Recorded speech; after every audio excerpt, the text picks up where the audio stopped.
This is the Business of Leadership Series Minute with your host, the best-selling author of Don't Buy a Duck and founder of MarketingStrategyHero.com, Derek Champagne.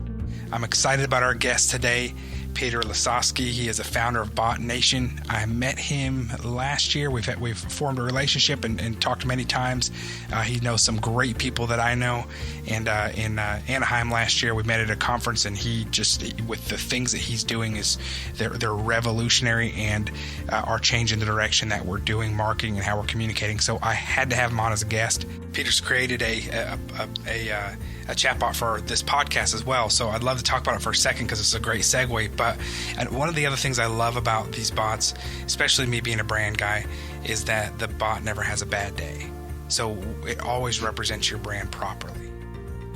Yeah, we've talked about that. I mean, depending on the size of your company, the real thing, and I've talked extensively to my business partner Jared about this, is that, sometimes in companies, medium, large type companies, there's a real challenge with how do you get all of your employees to understand what your brand culture is about, and how do you teach it to them, and how do you get them to understand the importance of expressing the example of brand culture every day. Think of like Target, right?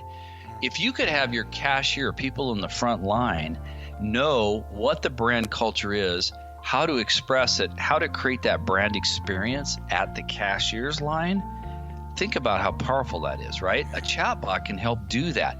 It can train them. It can certify them. It can remind them on a regular basis about here's some of the top things that we stand for in our brand culture. Now, out in the external area, and external brand culture, Derek, the brand persona can be represented, the brand communication. If you think Apple, think Patagonia, think Google, or any of the clients that you have, that brand persona can be expressed through the chatbot in the interactive conversation to all of their clients.